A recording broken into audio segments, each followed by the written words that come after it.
So healing always begins with our ability to pay attention, to notice all these elusive layers of that experience. What was the condition of our body?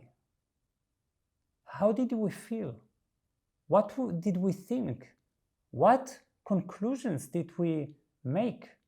It seems to us at first that we didn't think and didn't feel and didn't make any conclusions, you see, because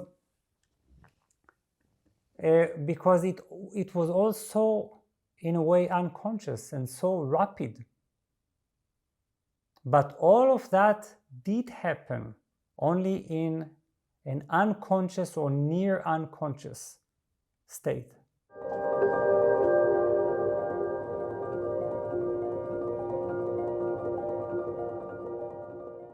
So let's start with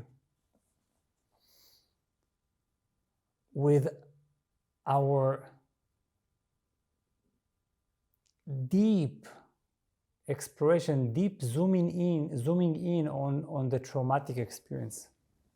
So first of all, let's try to think what is common to the four following events.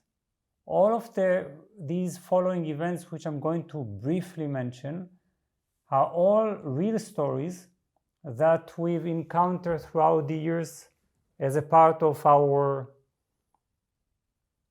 trauma work. And they are very different from one another, and still we will look for that which is common. So the first story is about an 18-year-old girl whose parents take her to sit with them, especially for her 18th birthday, and they tell her what they have always known, and she has never known, that they were actually not her biological parents, which means that they were not her biological parents. Her brothers were not her biological brothers. She was adopted. She was adopted at the age of 0, at the very beginning of her life. But they, while knowing it, preferred to wait until she grew up and understood what that meant, what that implied. And until then, she would be able to have a natural, healthy childhood. Okay, so keep in mind this image of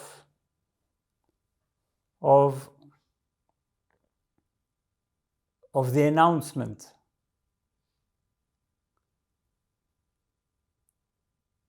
The second story, a young woman going to a holiday in a certain country in Asia. She is in the car very close to the beach, and then she realizes that a tsunami begins. Now, from where she is, she can witness the tsunami washing away people and houses. People are drowning, and the driver, her driver, begins to move away to distance them from the shore. But they also take with them a mother and a baby, and the baby already drowned. So this young woman is trying to how do you say this word? Resuscitate. Yes, that's to revive him, and but that is in vain. Is that the baby doesn't survive, and they leave the mother and the baby at the entrance of a hospital, and the two she never gets to see them again. So that's the second story. Now, a third story. All these are completely real. A child wakes up in the morning discovering that his mother left the house without any explanation whatsoever. Added to his shock is the fact that his father tells him that she is not going to ever return, and that he is not allowed to talk about her anymore, or even to ever show that he is sad or that he misses her. Only years later does she contact him again. So that's the third story. A fourth story, and I know that while you're listening you can complete my list with your own stories, the stories that you know. The fourth story is someone who works in a very in a big company and is expected to give a very serious presentation in front of investors. So he stands in front of these investors. Everything flows nicely at first, but then in the very midst of the presentation, he all of a sudden enters such a state of shock that he is unable to speak further. So he's just standing there in this state of shock in front of all the surprised investors. So these are the four stories, you see? Realizing you're adopted at the age of 18,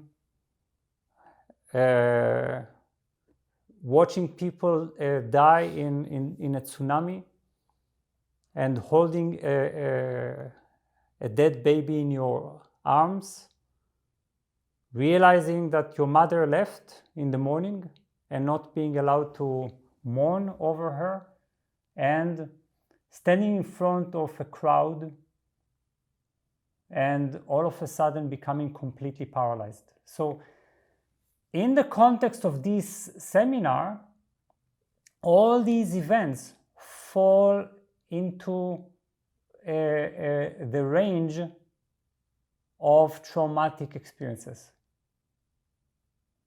And now I know that this is not the psychiatric definition of trauma. Usually this definition is far more limited. The definition includes life-endangering events or conditions in which we witness life-endangering events that others go through. For instance, that young woman in the tsunami. In addition, there are, of course, sexual traumas like rape, and they are also, if I understand correctly, a part of the official definition. But I believe that we need to talk about trauma as a very wide range of experiences that have some common ingredients. Now, of course, being in a tsunami and trying to revive a baby, realizing that the baby is dead, holding the baby in your arms, this is a very high-level trauma, of a great intensity, right? So if we created a trauma ladder from 0 to 10, this would perhaps, and of course everyone can rank it differently, but I would say it perhaps should be ranked 8, because there are some even more horrific events that I could think of and we know of. Now, so this is perhaps 8. On the other hand, appearing for a very important presentation and being unable to speak should be perhaps a trauma at level 3, right? So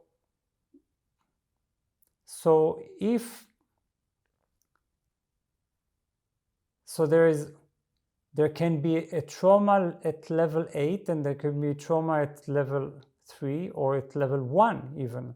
So, but still there is an important similarity. What I would propose simply is to replace the word trauma with shock. That's it, shock. Shocking experiences. And then immediately we can see how all these experiences fall within this category of shock. Trauma in our context is any moment in time, period, or event of deep shock. Shock is a state in which the world seems to stand still. You see? What I have known as a continuum of events, as a chain of events, some of which are more pleasant, some of which are less pleasant, is all of a sudden disrupted.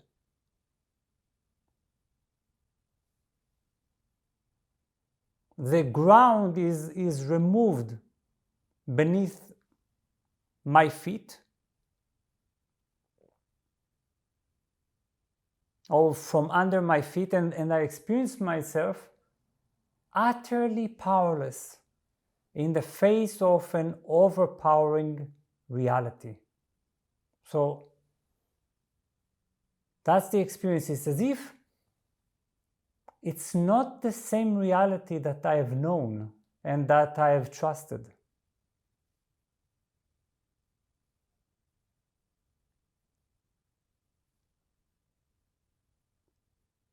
I may still be able to react and act, or I may be completely paralyzed, unable to do anything. But even if I react and act in a traumatic experience, something in me is not completely there. It's as if I react instinctively, but I'm not really present. Now think for a moment about this 18-year-old girl turned woman for whom the entire picture of reality has turned in 180 degrees, right? For 18 years, she had known a certain reality. This had been her reality. And for 18 years, this reality had shaped her identity and emotions. And now, all of her narrative was transformed. This was her shock, you see. On the other hand, or equally, think about this woman that is on vacation, watching the shoreline. Now, her brain is used to identifying the sea in a certain condition, right? Sometimes the sea is quite quiet, and sometimes it is stormy. That's what her brain knows. But all of a sudden, the sea becomes something completely different. It becomes a merciless monster invading the beach, the land, you see? And this is probably the reason, I don't know enough about that, but But if I'm thinking about it, the reason that often people when they face a tsunami, at least this is how it's depicted, they become frozen. They continue to look. They don't run away immediately. It takes them some long moment. When we watch a film and we see people who freeze in front of a tsunami, we think, why on earth are they not running immediately? It's so obvious, something, but for us it is easier because we are not in a state of shock, you see. We are protected, but their brains have to face something that the brain simply doesn't identify the data. Or think about this poor boy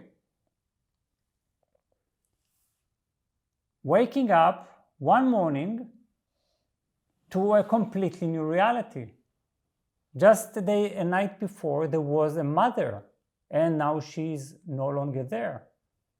And even worse, there is no explanation for the disappearance. And even worse, he must not ask questions. He must not feel anything. So he has no way to process the shock, which means that he experienced double trauma. You see, it's two types of trauma at the very same moment.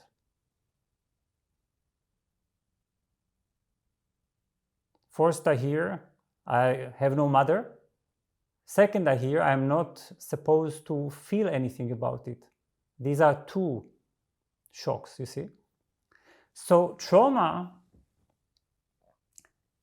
is a condition, a state in which our brain and body experience a disruption of our stable reality. And are completely unequipped to handle it. Now, is that really a discontinuation of a stable reality? This is an important point to understand. Is that really a different reality? Because we think that sometimes trauma is like in a way a different planet, a different reality. We are thrown out of reality. So in a sense, yes, that's how we experience it, but in a different and deeper sense, no.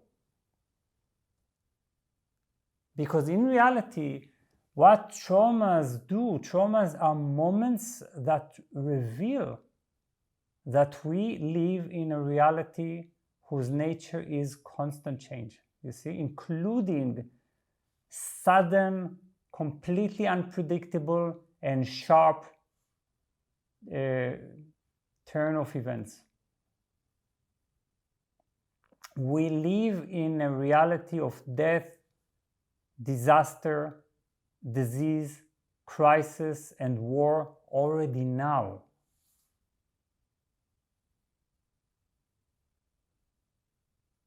But because most of the time our reality appears to be relatively stable,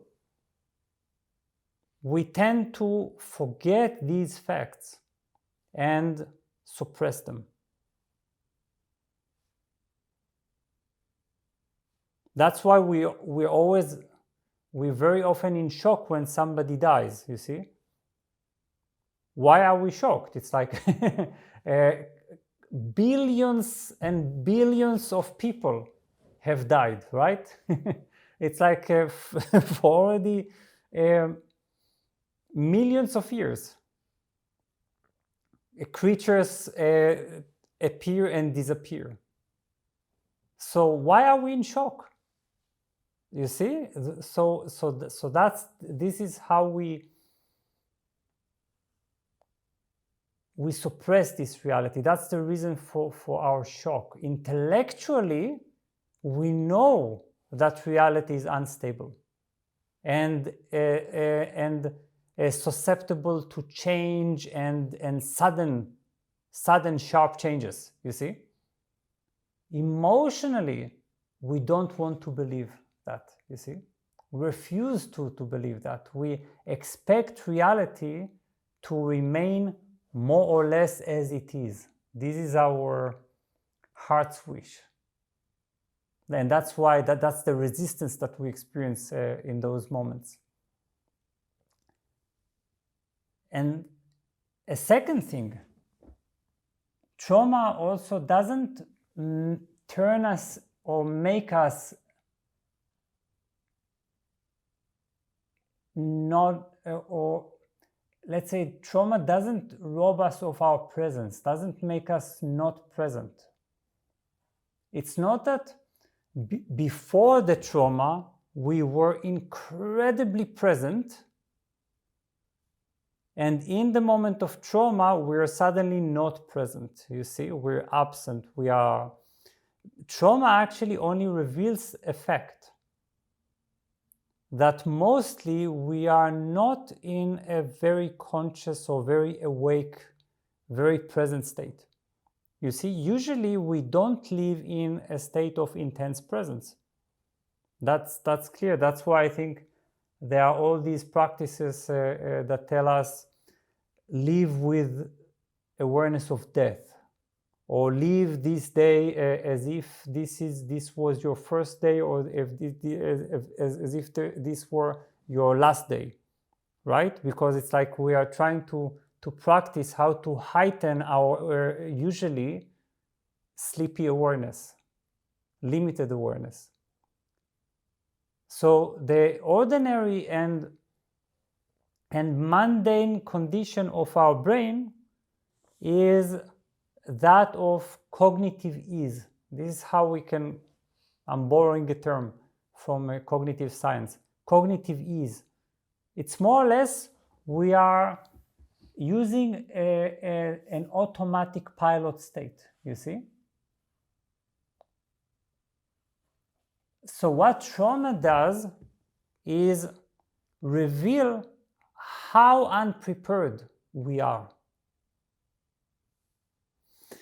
We experience shock because we are in a condition that all of a sudden requires us to be in an extreme degree of presence. You see, all of a sudden we're supposed to be so present, so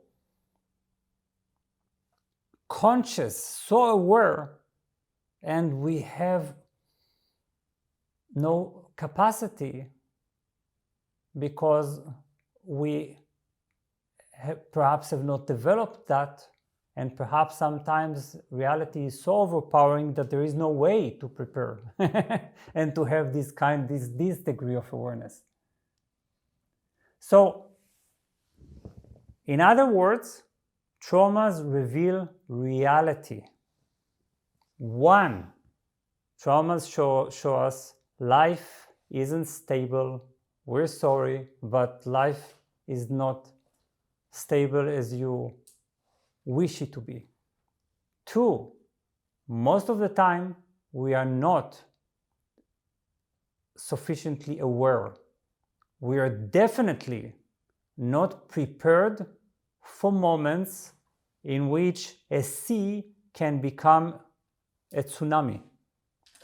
Biological parents can become adoptive parents, and a mother can disappear from our lives without any explanation.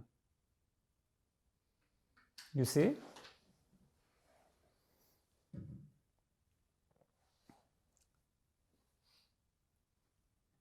So the range of trauma is very broad. It includes terrifying disasters, small moments of shock, or even long periods of moderate shock.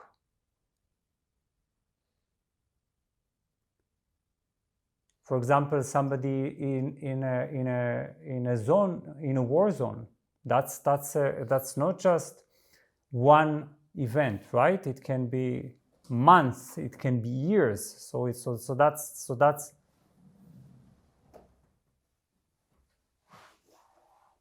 an ongoing kind of shock. Now, this doesn't really matter.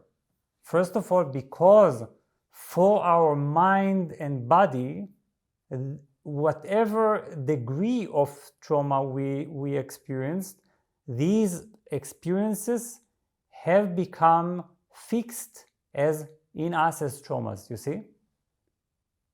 And second, even what we would regard as light traumas, low-level traumas, also has a great significance.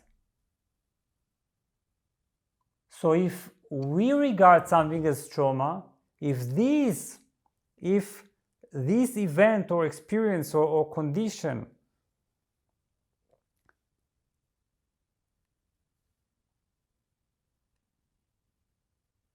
is defined by us internally, subjectively, as an event of profound shock, we'd better work on it. We'd better process that event. Very often, we are going to discover that even so-called minor traumas contain enormous trapped energy.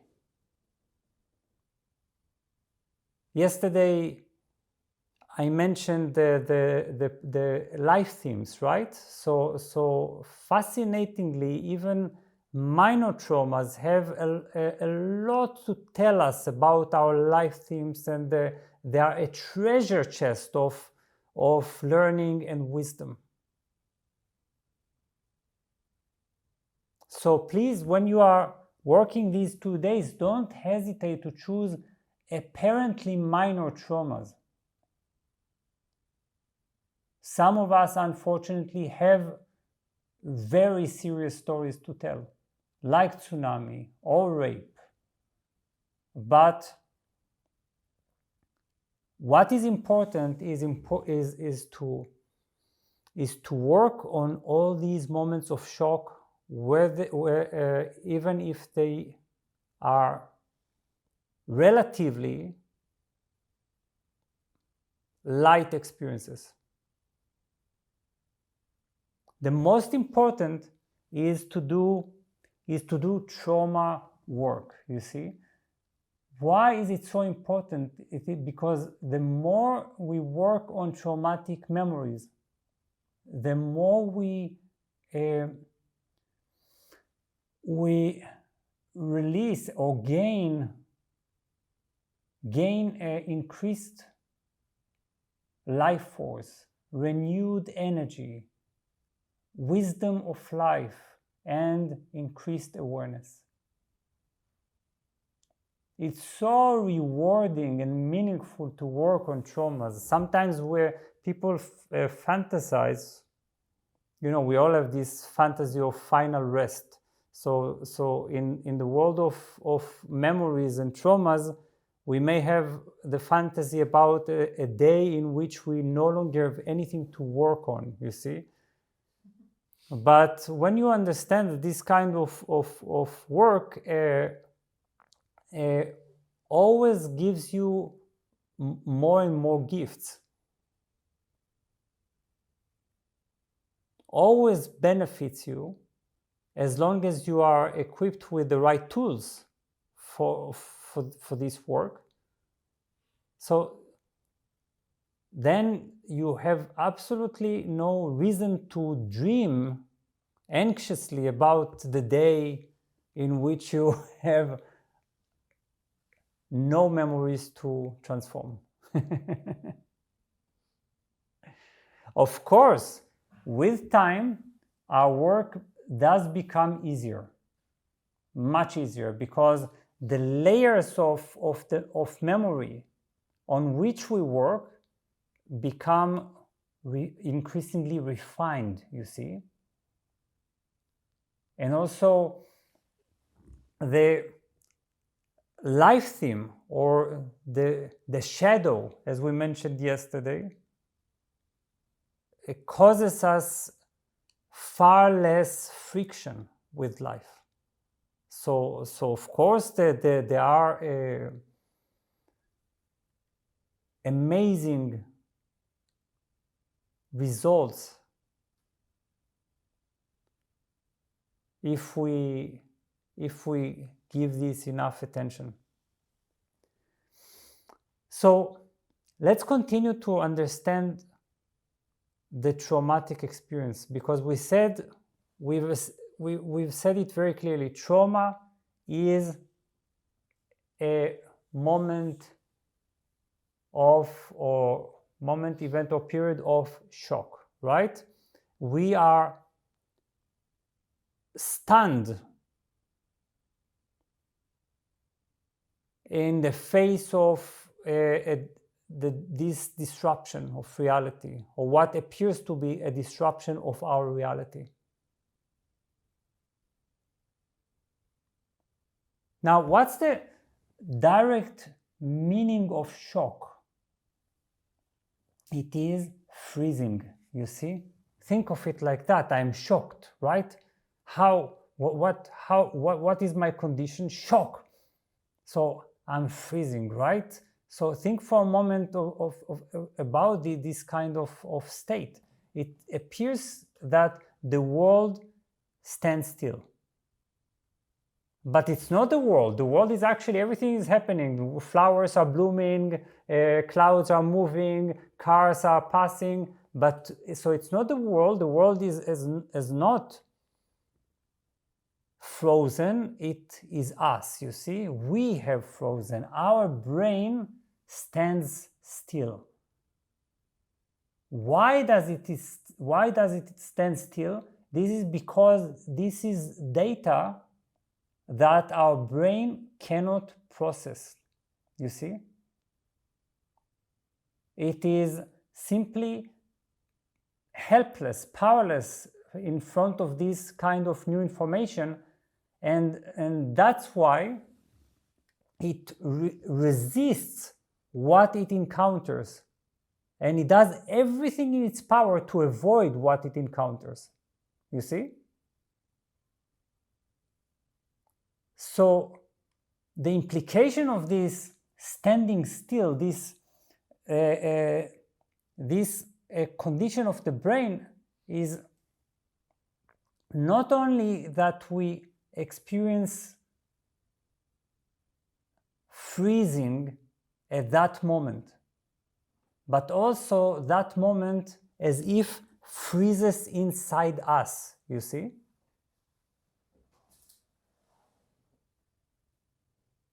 So this means that that moment or that event, they remain engraved in us, and they can no longer change. They can no longer change.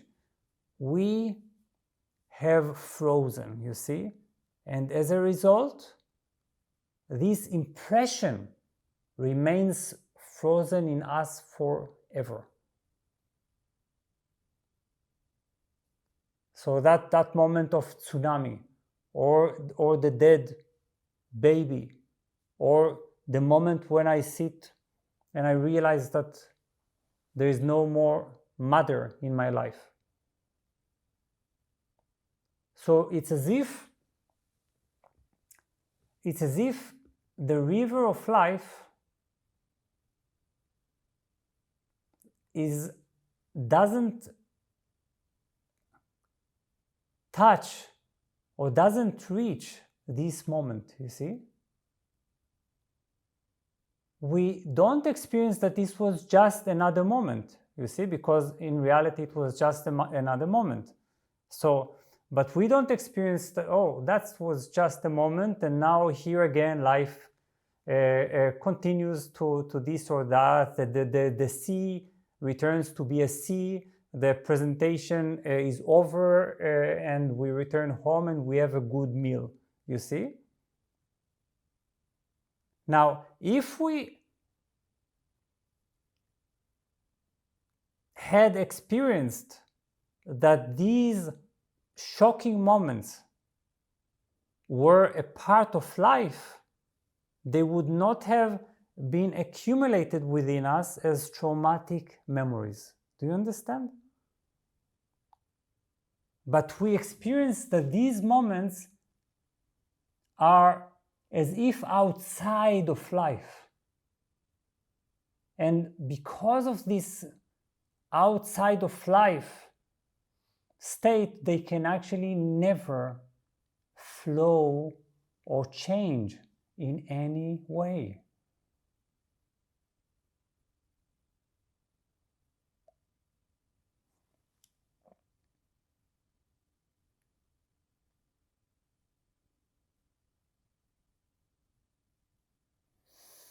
So that means that inside us, we experience these conditions, these states, as if they are happening now, or as if they happened just yesterday. Do you understand? This is why when we start talking about our traumas, it becomes so vivid. How can it be? It's like 40, 50, 60 years ago. Why do we cry? You see? Because for us, these memories have not become a distant memory. They're not a memory, they are living inside us. Because they have frozen. And our brain and body, not only that they did not agree to encounter these moments and process them in real time, but to this day, they're unable to do it and refuse to do it, you see?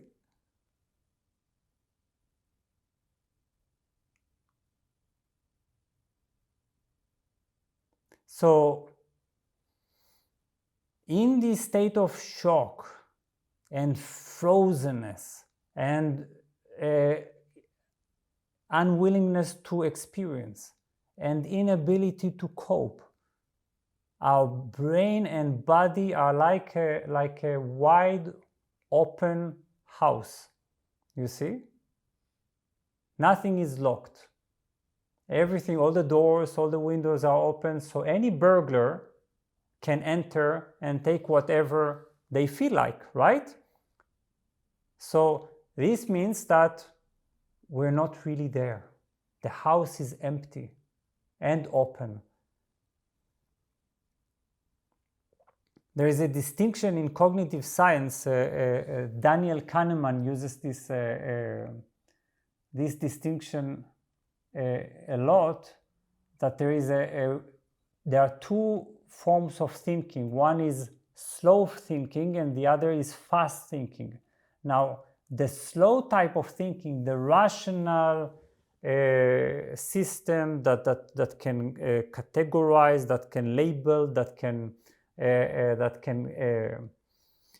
put things into order, is usually the one that controls the body, emotions, and thoughts, and is usually able to do that if needed. But in these moments, it's simply paralyzed. You see, it's as if our slow thinking is not there, is inactive.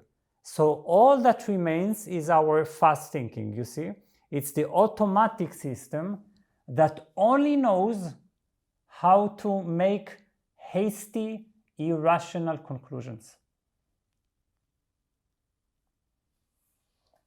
So these conclusions are reasonable only in relation to that specific event, you see? They make sense in relation to the event, but not generally. Think of the conclusions. 1, standing in front of an audience will always lead to failure and disappointment, right? 2, going on a vacation will always lead to disaster. 3, these are just examples, of course. 3, people I fully trust and fully rely on can disappear from my life overnight without any explanation. 4, it's impossible to believe anything anyone tells me, even if it's the people who are closest to me. You cannot believe anything you hear. Now, can you say that these conclusions are absolutely silly?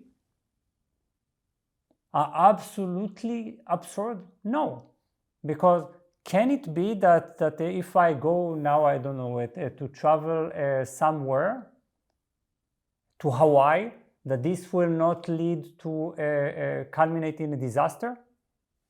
Statistically, of course, it is possible that my trip will end in a disaster, right?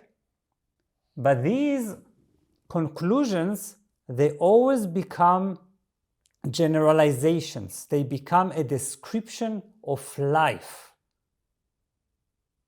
So, and what they do is that they connect irrationally two things like vacation and disaster. And for people who have never experienced something similar, these two things have nothing in common, you see? They have vacations and they are disasters, but they are not directly connected, or audience and failure.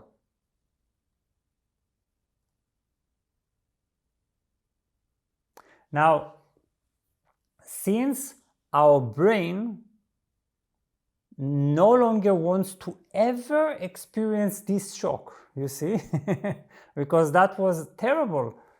Now it tries to avoid a possible shock by adopting these conclusions, you see. In this way, it believes that it is ready, it is prepared for the next shock, for the next disaster.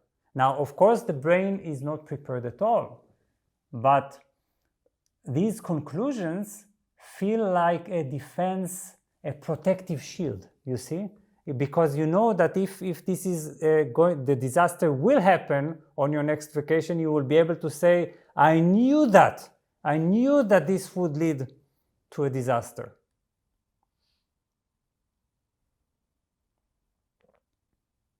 So these conclusions, they are like, we prepare ourselves for the next disappointment, for the next failure, for the next disaster.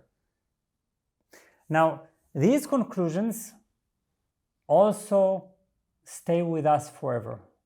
They freeze together with the memory. So on the one hand, so you have a frozen moment, and now you have a frozen thought, a frozen conclusion, which we can call imprint. Because it's like something that is, there is impression, what you see, but then there is imprint. It's what you make of what you see, you see? So, together, the impression and the imprint prevent this memory from leaving. That's the point. And a traumatic memory is like a ghost that still feels alive. Because perhaps in relation to most memories, we say, yes, we feel distress and so on, but we know that it's over. With trauma, it's not the same. With trauma, you feel that you're not unconvinced. Is this really a ghost? We're not so sure that it is a passing, that it is an experience that passed and turned into memory. You see?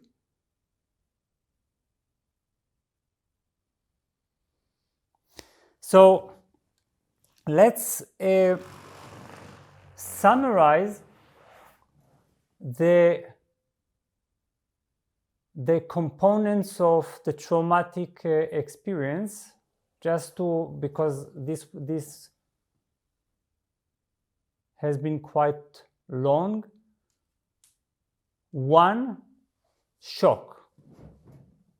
That's the foundational component. The world seems to move to the background, to withdraw. It's like in a way the world disappears or fades into the background.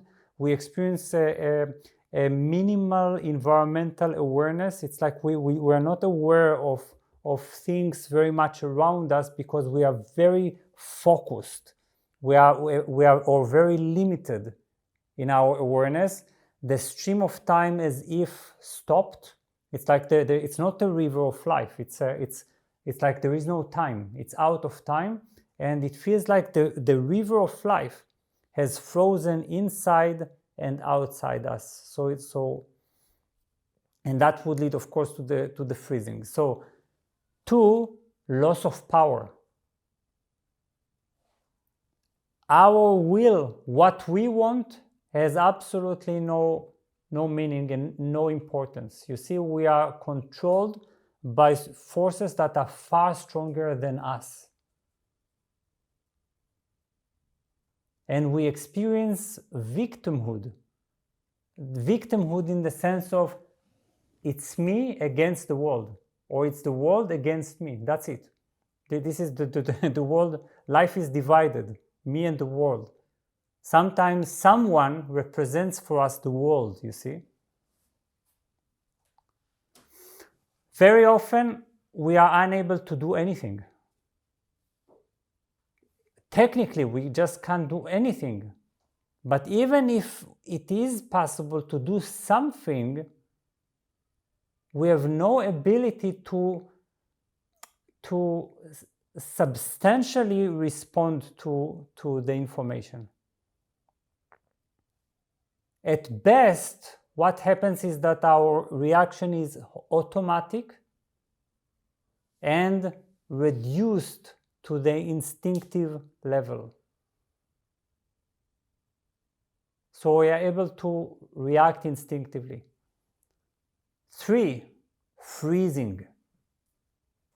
This happens even if we were able to react instinctively, or if we at least could react. We had a choice. Sometimes the freezing is also physical, and we hardly breathe.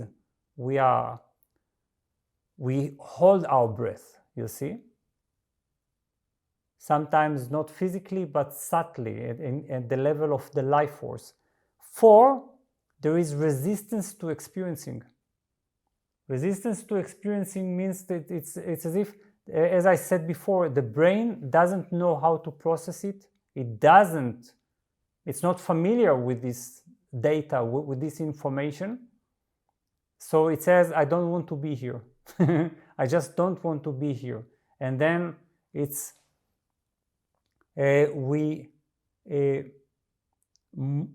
we withdraw from presence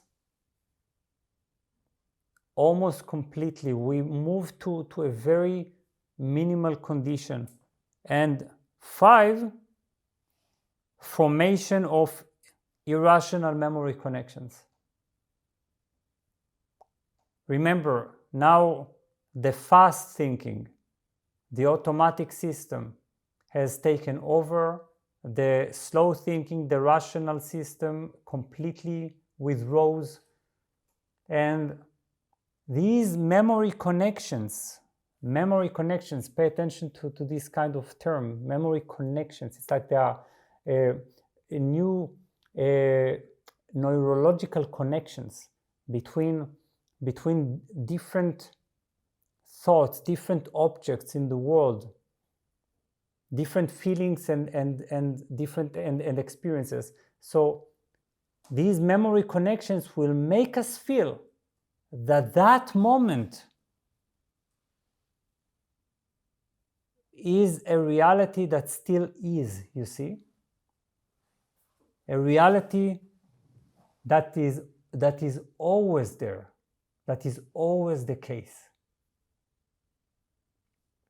Now, these memory connections form not only in our brain, in our thinking, but also in our body and our emotions. So it's not only thinking, and sometimes to our irrational connections, something else is added, which I call internalization. Internalization means that I am unable to distinguish my inner world from the outer world. So if somebody tells me, you are a loser, you're worth nothing, there is no meaning to your life, then it becomes, I am a loser, I am worth nothing, my life means nothing. You see, so it's this is internalization. Again, remember the empty house and the burglar. So the very awareness of what took place in our traumatic experiences, the very awareness of it, and Tamar will work with you a lot on this, is very critical in the process of healing and transformation, you see? Why? Because the heart of the traumatic experience is absence of awareness and withdrawal to an automatic pilot state, you see? So healing always begins with our ability to pay attention, to notice all these elusive layers of that experience. What was the condition of our body? How did we feel? What did we think? What conclusions did we make? Now, pay attention. It seems to us at first that we didn't think and didn't feel and didn't make any conclusions, you see, because it was also in a way unconscious and so rapid. But all of that did happen only in an unconscious or near unconscious state.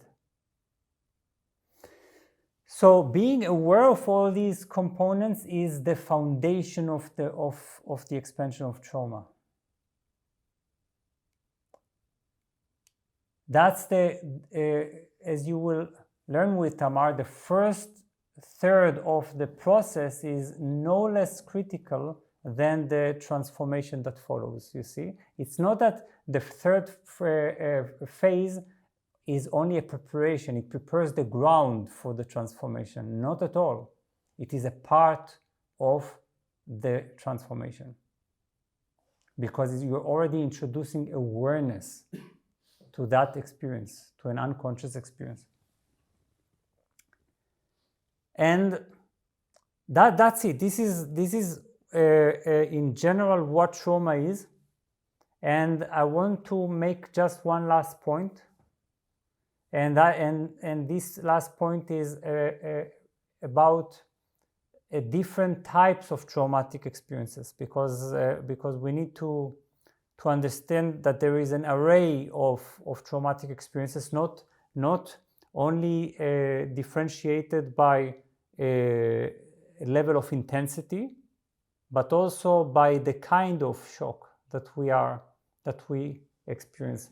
And here we return to the way in which we started our discussion. You remember that we talked about this wide range of trauma.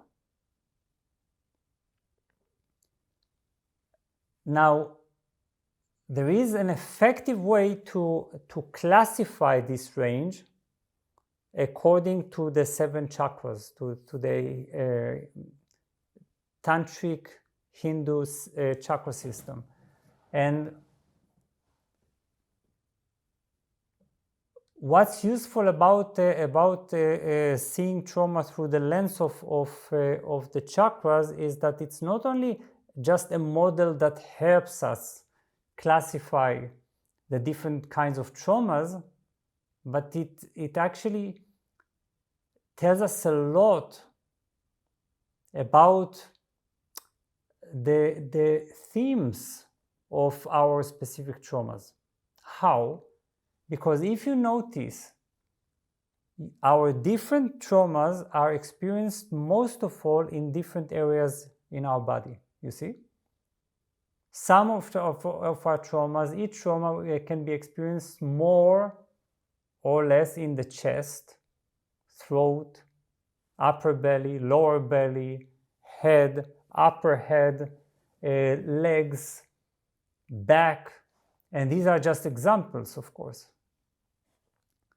Now, this position is highly significant because the themes of the trauma, the particular reality that collapses, that shatters, or that becomes disrupted, they are directly related to the topics of the chakras of each chakra.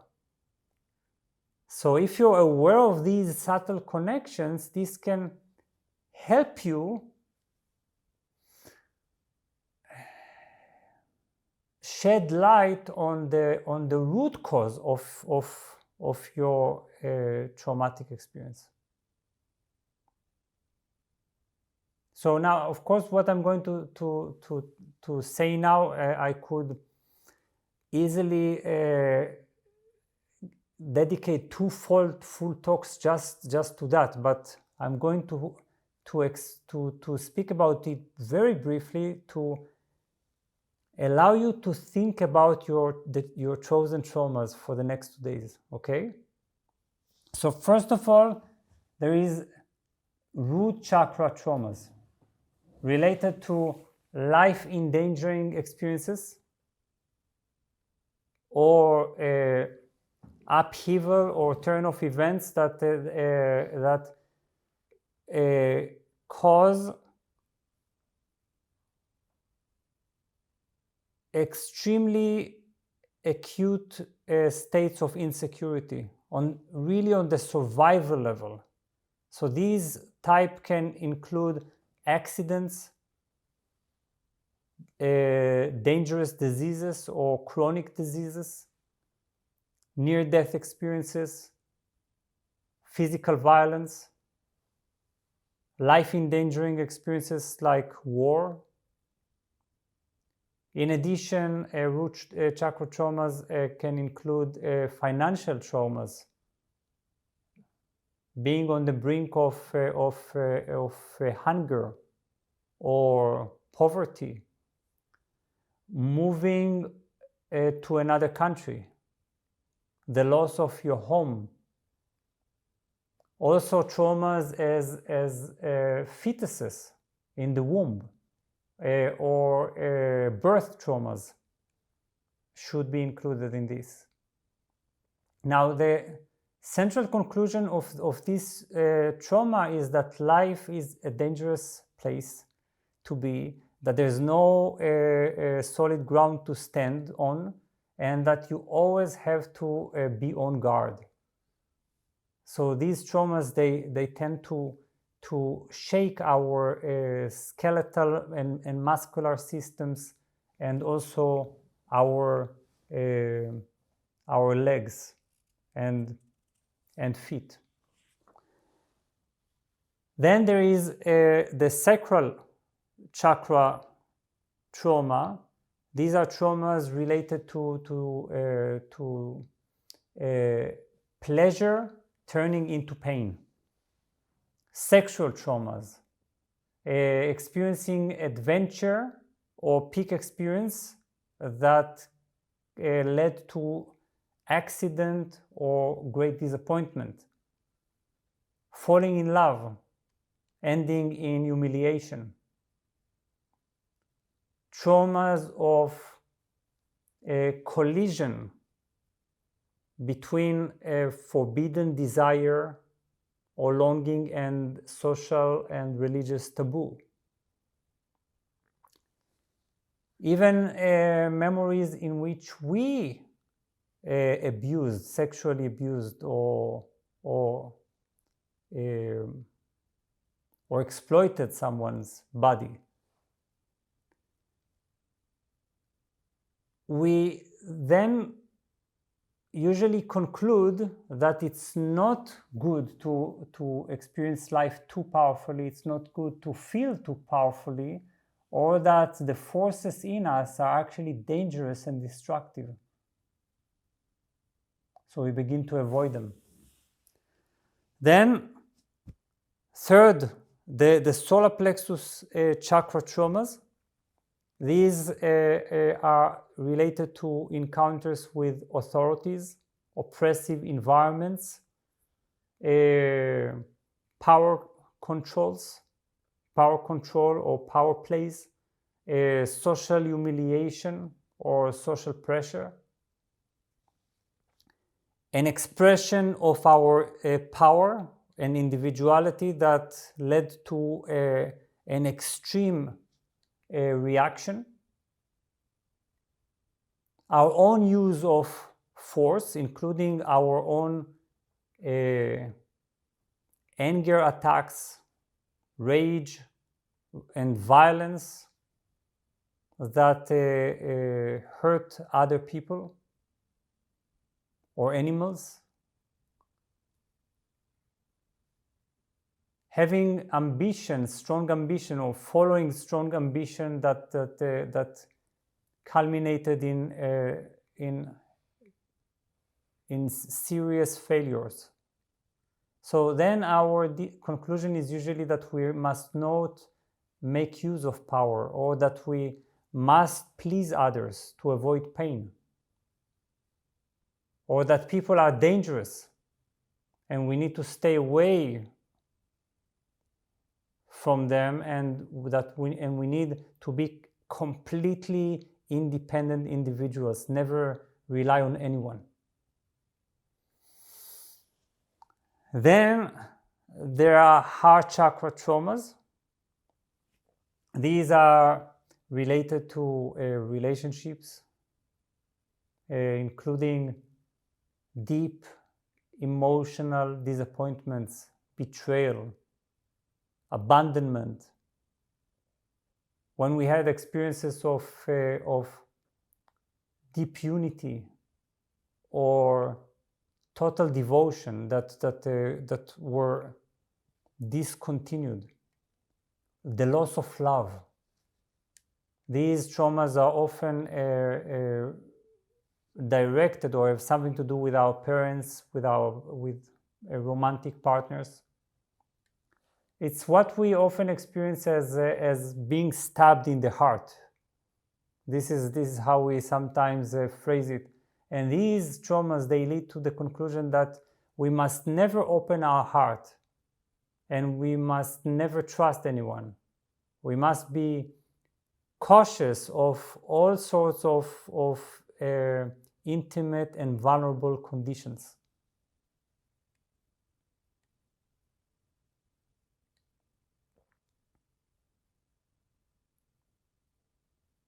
Then there are throat chakra traumas.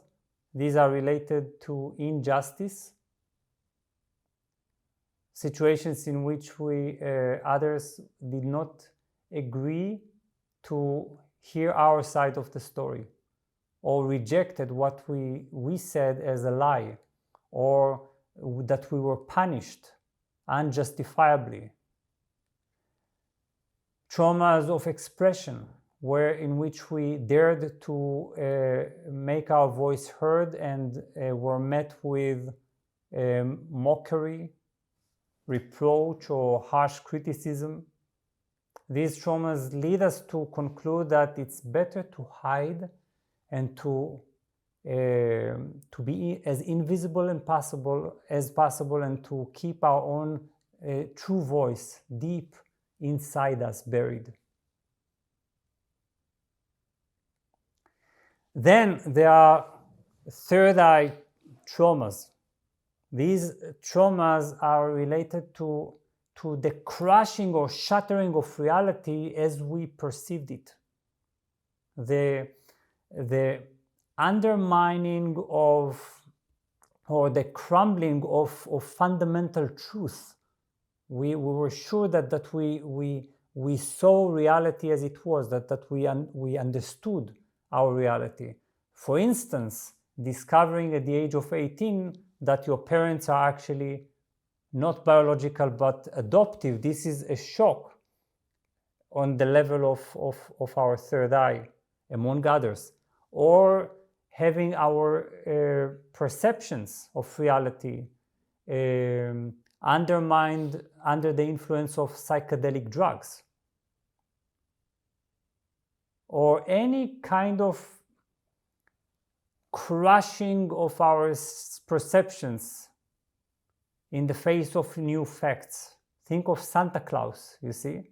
We think as children that these may be real, and all of a sudden we realize there's no Santa Claus, no tooth fairy, and so on and so on. So this leads to deep confusion and doubt, or nihilism. I don't believe in anything, nothing is real. Or mental rigidity, that we have this kind of righteousness that we always know what is true, because we are so afraid of realizing that we may not know what is true.